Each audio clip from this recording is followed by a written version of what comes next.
I'm sorry. I'm sorry. Forgive me. Please. We're at 85 subs. So close to 100. Hey, let's hit that by the end of April. Let's see if we can do it. But hey, bro, I'm sorry, yo. I'm sorry, bro. I'm sorry. I'm sorry. Okay? I'm sorry. Sorry. Anyway. Let's get Marvin Garden enthusiast. Today we got, I miss saying that, bro. I ain't gonna lie. When the Fresh Prince of Bel-Air died. And it's not when you think. So, yeah, bro. I haven't seen the whole series of the Fresh Prince of Bel-Air. I know the kind of like every character. I'd say I know every character. Maybe not. But I know Carlton, Will, Phil, all them. You know what I'm saying? But hey, bro, let's check it out, bro. The downfall of the Fresh Prince of Bel-Air and stuff. I might check out the Family Matters downfall too. Because that show became very stupid. I don't know what the fuck happened. I don't know where they were trying to go with the whole series, bro. Steve Urkel was fucking popular as shit. So the whole show basically revolved around him after like it started gaining traction from Steve Urkel. You know what I'm saying? But hey, bro, let's check it out though. I'm sorry. Please forgive me, man. Revolutionary 90s sitcom that ran for 6 seasons from 1990 to 1996. But like most sitcoms, things happened along the way that ruined the show for me before it went off the air. I might go watch and if you're it a fan of the series, it's not when you think it is. And also, guys, I'm going to be discontinuing doing the sports scores. It is way too hard, bro. Way too fucking hard. I was trying to do hockey, baseball, basketball, football, all at once. I can't. Unless I have help, I'll do it in the future. When I have help, I'm going to pay someone to do it. If I'm making money off my shit, I'm going to pay someone to do it. You know what I'm saying?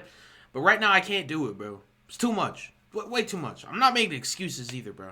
It's just way too much, bro. It's mentally draining.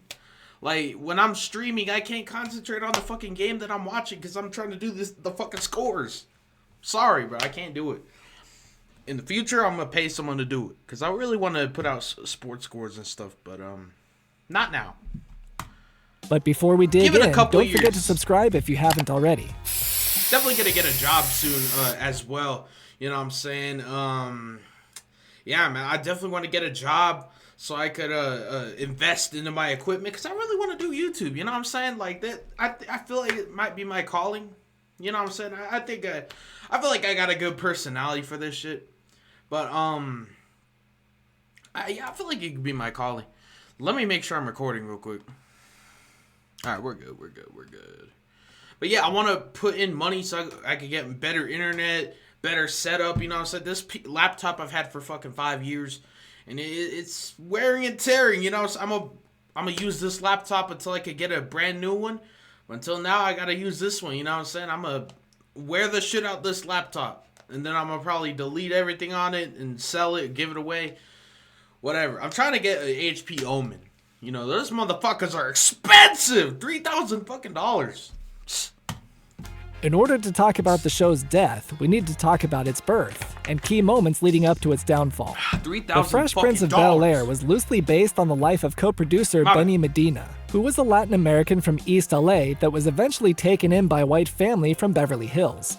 The creators of the show, including executive producer Quincy Jones, yes, that Quincy Jones, wanted to build the show around the young rapper Will Smith, so they named the series after his MC name Fresh Prince, and had his character come from Smith's real-life hometown of Philadelphia.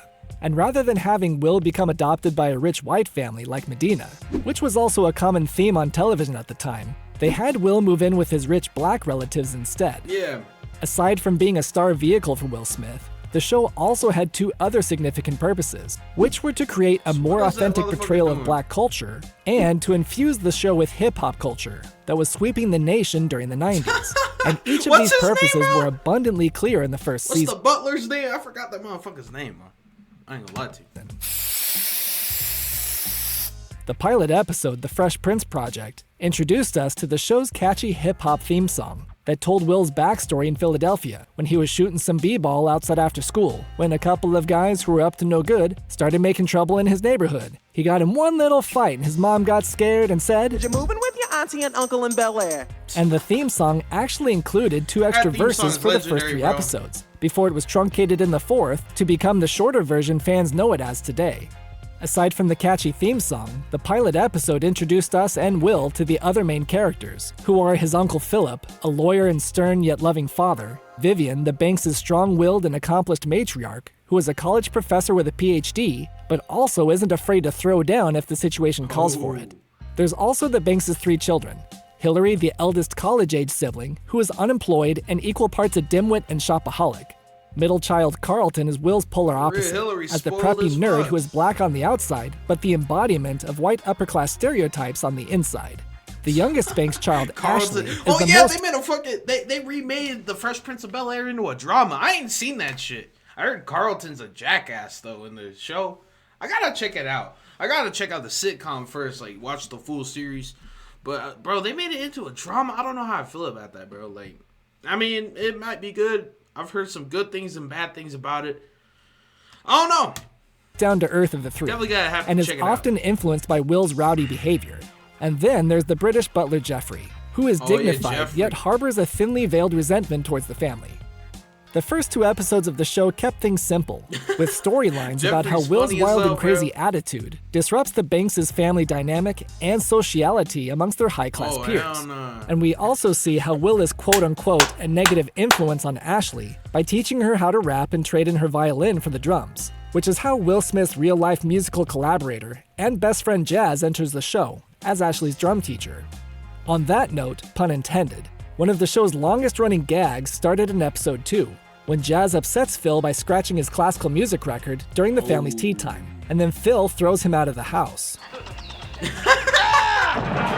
Most of the time, they reused the same shot from episode 2 to avoid injuring Jazz with repeated takes, so it became an in-joke with fans that whenever Jazz wore that shirt, it signaled he was going to get thrown out again. Another significant element of the show introduced in season 1 was its That's funny as fuck. They reused the clip, so every time you seen him in that shirt, you know that motherfucker's gonna get thrown. I can't, bro. That shit's funny. Humor, with Will's fourth wall breaking glances to the camera. Many storylines in season 1 focused on social class issues, such as Will trying to adopt upper class etiquette after he meets a girl at his neighborhood country club, or when Phil learns to publicly embrace his humble upbringing on a farm after he receives media attention for a prestigious award. Will also learns his own lessons about the distance between the life he now leads and the life he left behind, like when his mom Vi comes to visit for the first time in the episode Talking Turkey, when she gets upset over just how pampered a life Will has in the Banks' home. Damn. Or when Will's best friend from Philly known as Ice Tray comes to visit, who's played by Don Cheadle. And Phil and Vivian are upset about Trey's disrespect for their lifestyle and his negative influence on Will. Another standout episode about social class issues is in Mistaken Identity, when Will and Carlton are the subjects of racial profiling and are wrongfully accused of stealing the car of Phil's having serious episodes. Whoa, that pause frame is crazy.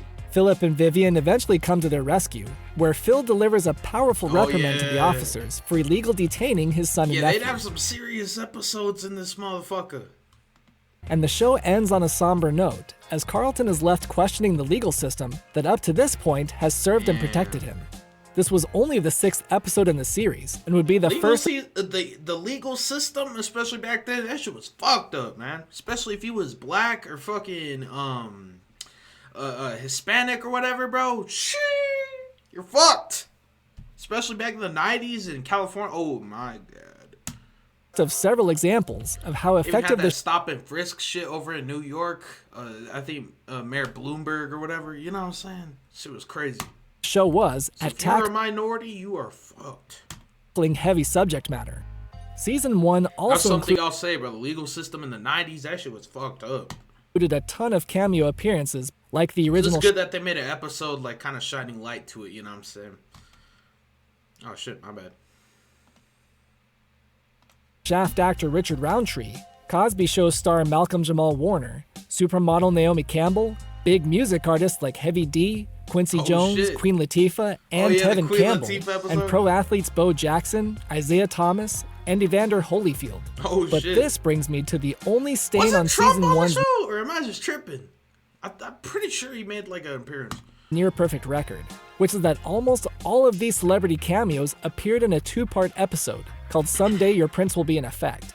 Because of all the cameos, there was quite possibly no budget left to write a good story. So in between all the cameos was a clip show, and these were the 8th and 9th episodes of the first season, which was way too early to start reminiscing about the good times when there was hardly any show to wax nostalgic about. What do I gotta update? But thankfully, y'all let me know, bro. My PC was acting up the other day, bro. I was trying to stream. I don't know if I had a virus or something. Like, bro, it's time to get a new laptop, but I can't yet, bro. I'm broke as a joke, so gotta wait. You know what I'm saying? Hey, this PC's got me through a lot of years, and we're gonna keep it going until I can get a new one. You know what I'm saying? Some of the show's best moments were just up ahead. Sorry if I keep pausing. You know. Season 2 is when I think at least I'm not like XQC and all that. No hate towards XQC, but you got a lot of like reactors that just be sitting here watching the video, not saying shit. Hassan fucking leaves the room, bro. At least I ain't like that. I fucking have my word, bro. Even if I pause a bunch of times, hey, at least I'm not like that. I have personality, so I'm gonna give my personality to you. You know what I'm saying? Stop.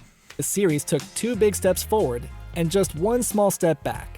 To speak for the good, Season 2 is when the Banks' home was updated to have the look we remember it for today, with the staircase to the bedrooms now connected to the living room, and the conjoined kitchen with the doorless entry created a seamless transition between the 2 main parts of the house. Season 2 is also when 2 important dance artifacts of the series were introduced, namely Vivian's dance audition and her midlife crisis episode The Big 4-0. And Carlton's iconic dance moves in the episode Will's Christmas Show. That would become Alfonso Ribeiro's unintended pop culture legacy. I can't do that. I don't know how to do that Carlton dance, bro. This was hella popular back in the day, though. And another memorable element introduced in Season 2 was the blooper reels during the end credits that added another layer onto the show's fourth wall-breaking identity. But along those lines, one of the small downsides of this season was that Will's fourth wall-breaking glances only happened once in Season 2, which seems strange to tone way down on that area of the show's branding when there were over a dozen of them in Season 1. Season 2 had another standout episode about racial and societal issues, in the episode Guess Who's Coming to Marry, when Will's Aunt Janice is getting married, and it's revealed that her fiancé is white, which catches everyone off guard, especially Vi, who is angered by her sister's interracial marriage because of her old ways of thinking. It was interesting because of how it portrayed black people struggling to discuss race politely, just like whites or any other race of people might do in that situation. Bro, we gotta stop this shit where y'all are saying, oh, black people can't be racist. You know what I'm saying? Minorities can't be racist. You're damn fucking right. Minorities can be racist. You're damn fucking right, bro. I'm Hispanic myself. I got a lot of racist fucking relatives and shit. You know what I'm saying? Everyone can be racist. I've seen a lot of black people that are racist as fuck. They won't even sit with a fucking white person or nothing. You know what I'm saying? There's races from every race. White, black, Hispanic, Asian, every single one. So y'all gotta stop acting like a certain race can't be racist. Like, no, bro. Everyone can be racist. 2. And as sitcoms do, the story ended nicely with Will being able to help Vi let go of her old ways. But aside from that, I do agree to an extent. Like, I wouldn't want to marry like anyone other than my race. You know what I'm saying? But hey, that's just me. Social commentary that the show had become known for was toned down in this season to focus more on Will and the Banks' love lives. Keep the race going, you know. For example, in the episode Did the Earth Move for You, Will falls fast in love with a woman and gives her a ring. But later on, they get trapped in a basement and find out they can't stand each other and decide to separate. This is the first of several examples when Will's impulsive behavior in his relationships gets the better of him. And this plays an important role in how I think the show died down the road. Another important factor is when Will's player attitude is called into question in episode 8, She Ain't Heavy, when he realizes he has feelings for a full-figured woman, Dee Dee, played by Queen Latifah, but won't ask her to the school dance because she's not his usual type. In a pivotal moment, she overhears Will not standing up for her when others joke about her size behind her back. So she ends the friendship. I was watching it on fucking VH1. I still fucking watch some cable, you know what I'm saying? I watch VH1. You catch the Jamie Foxx show and all that. I sound like an old head right now, bro. But you know what I'm saying? I did see that episode, though. Arrive at the dance with different dates that they weren't really interested in. Will's date is played by Nia Long, who will see... I'm gonna get a game for y'all. Take a shot every time I pause, including this. This includes this one. More of later on in a different role. But once Will and Dee Dee both catch each other trying to liven up the evening by putting straws up their noses, they fall in love in a dreamlike sequence, and then the episode ends with them snuggling up together watching television with the family. But regardless of the important life-altering lesson Will learned, and the relationship that came from it, it was all for nothing. Because after this episode, Will goes back to being his shallow player self, and Dee Dee was never heard from again. Damn. Although this isn't the worst case when the show didn't follow through on a significant plot point, it's an example of another recurring problem that would kill the show for me later on. Season 3 is when the show reached its highest ratings, but also when it started to show a little more signs of age.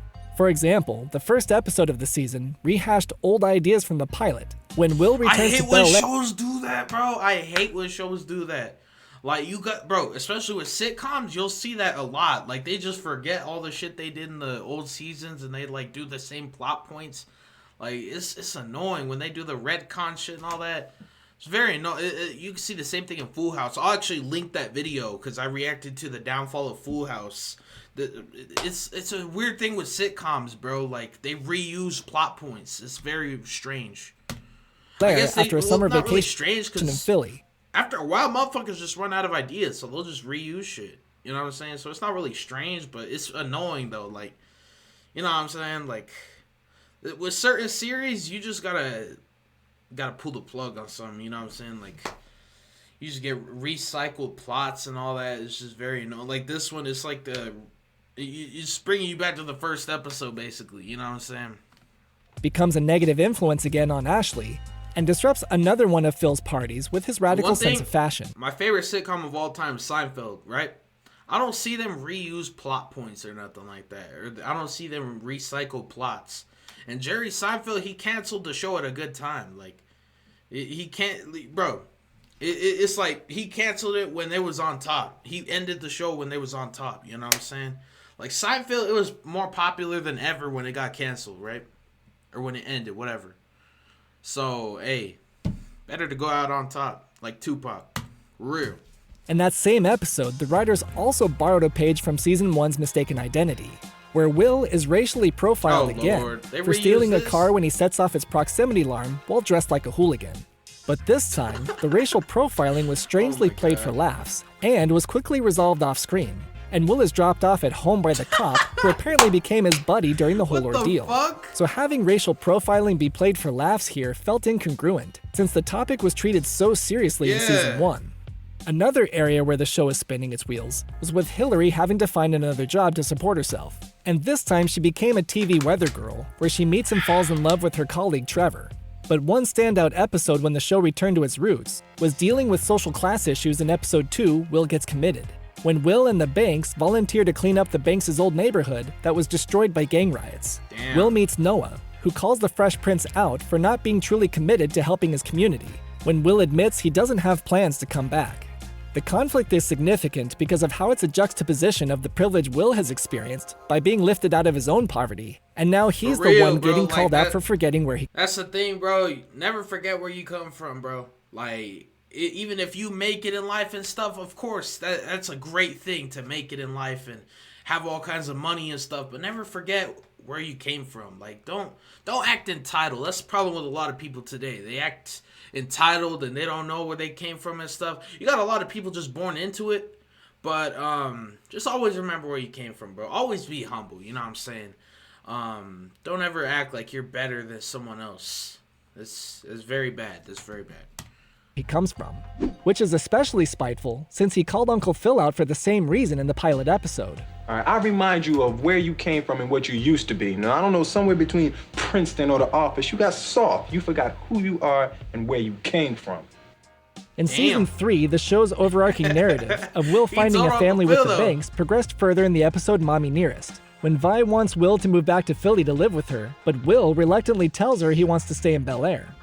And in the episode Just Say Yo, Will's relationship with Carlton took more steps toward brotherly love, when Carlton is hospitalized for accidentally taking Will's amphetamines, who in the end sincerely apologizes and tells Carlton he loves him. And Carlton reciprocates Will's sincere feelings in the season finale 6 Degrees of Graduation, when Carlton gives the valedictorian speech and implies that Will is his best friend. and Will responds by mouthing the words "you the man" during the applause. Despite this, they continue to antagonize each other as the series moves on. But this season showed that underneath their petty rivalries, they really do care for one another like brothers. They was like brothers, Another man. area of the family that developed in season 3 was Vivian announcing she's pregnant. That's how brothers is, bro. Like, you love them and stuff, but you don't always get along. That's just a given, you know what I'm saying? You ain't always gonna get along with your brother, but you always love him, you know what I'm saying? Simple. With Janet Hubert's real-life pregnancy, that in episode 20 led to the birth of the Banks' newest son, Nicholas, or Nicky for short. But because of Vivian's pregnancy, Vivian's presence felt muted. I'm sorry, bro. I'm pausing a lot, bro, because I'm so excited that I'm back, bro. Like, I haven't done this in a while.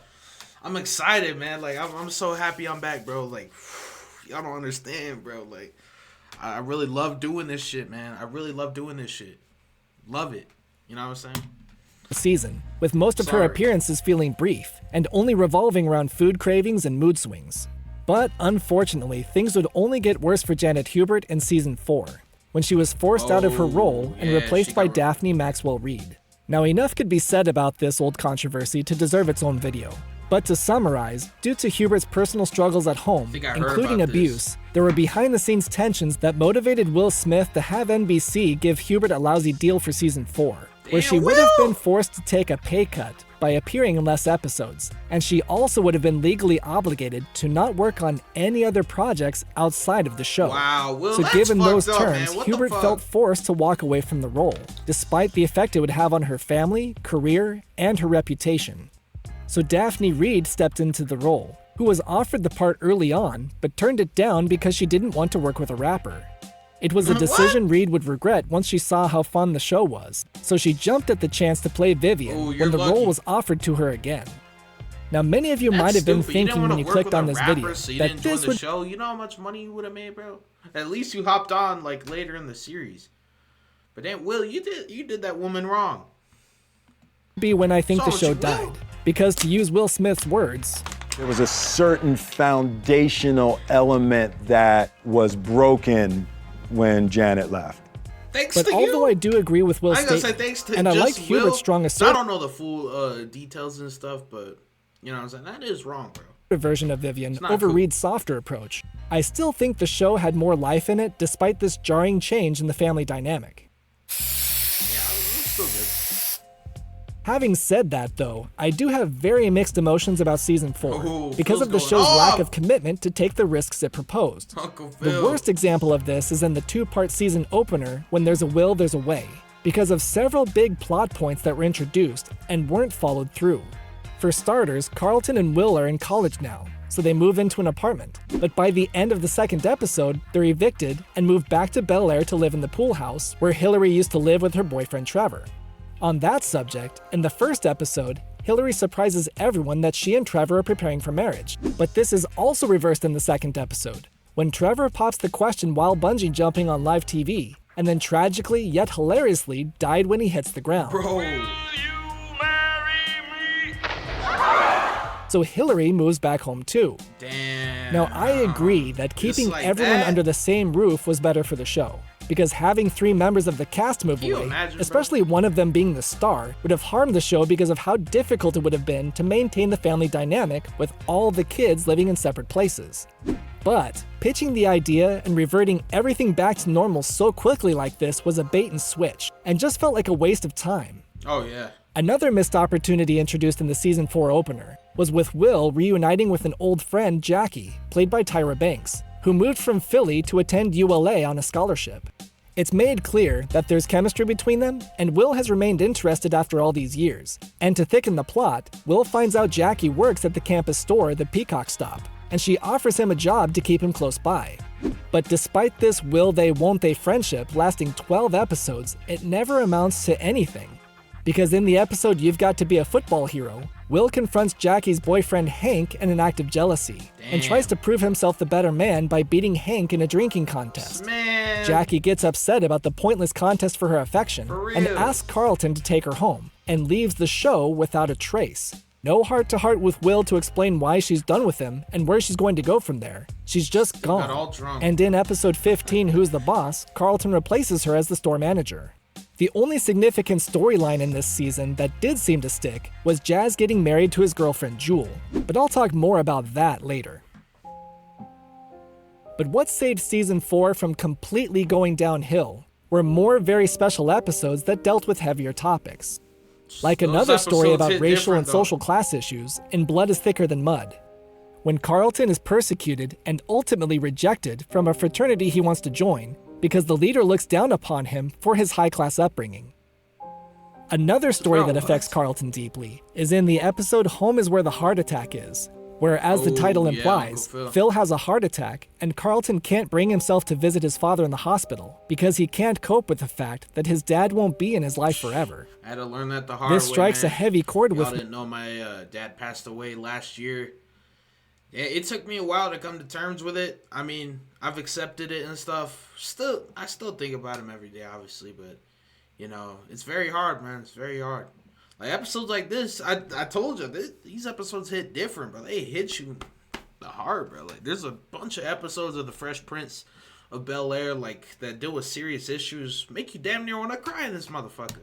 Will, who is angered and calls out his cousin for being selfish, because Will mentioned he has no relationship with his father and doesn't even know where he is. Which brings me to the best episode of the entire series that answers that question, and Papa's got a brand new excuse. When Will's father, Lou, who is a self-employed truck driver, tries to re-enter his son's life after 14 years of being absent. Will is reluctant to accept his father's plea, but he eventually opens up his heart to embrace Lou as his dad, and accepts an invitation to join him on the road for the summer so they can spend some quality time together. But when it comes time to leave, Will is crushed to find out Lou has made a change of plans at the last minute and leaves his son behind. And what follows is arguably the most heartbreaking monologue ever performed in a sitcom. Cry, bro. How come you don't want me, man? That's good acting. Holy shit.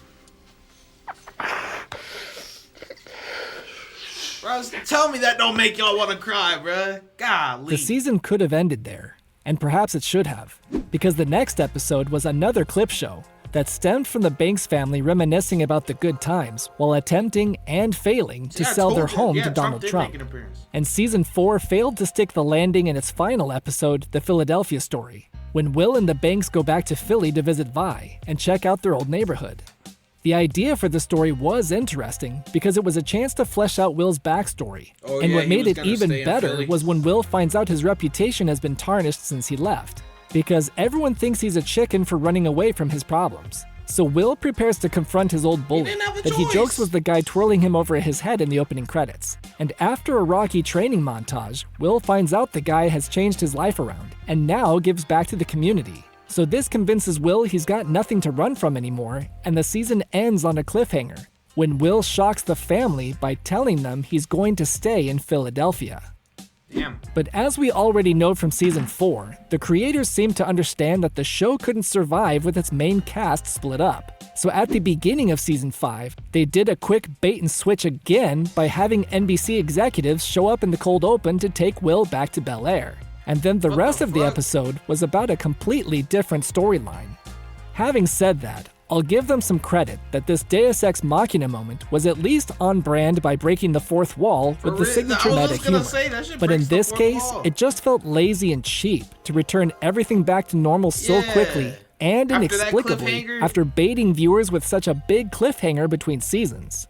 Like the Season 4 opener, this demonstrated again that the creators weren't intending to follow. I'll say that was lazy writing right there.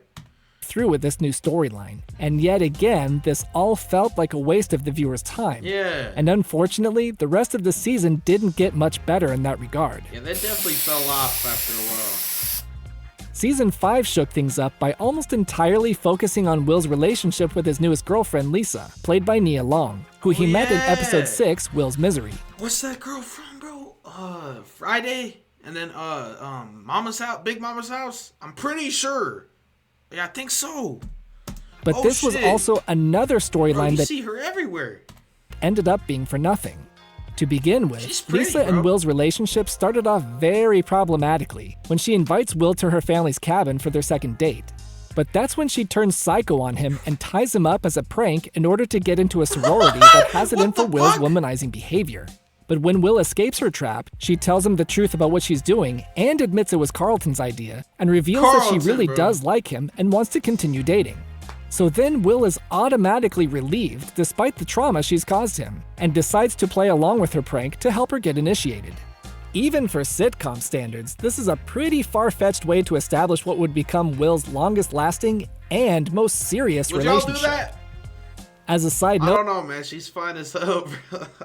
Would y'all do that, though? Let me know. Though, the one redeemable quality about this episode was Carlton's reaction to Will getting back at him by implying that he had to kill Lisa to escape, which sends Carlton in a fourth-wall-breaking frenzy by running amok throughout the entire studio.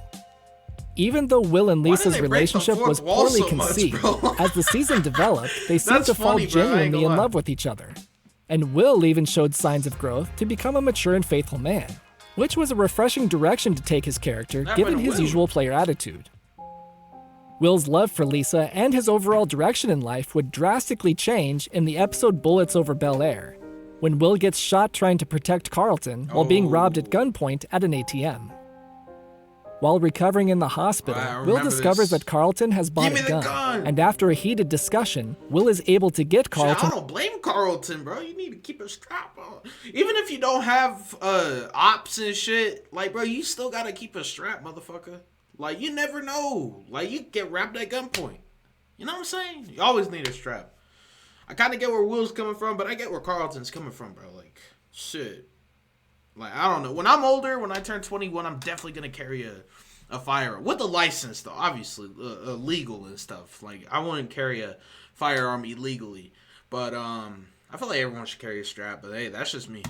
And to hand it over as payback for saving his life. Give me the gun. I saved your life. I want the gun. Damn, that shit hits.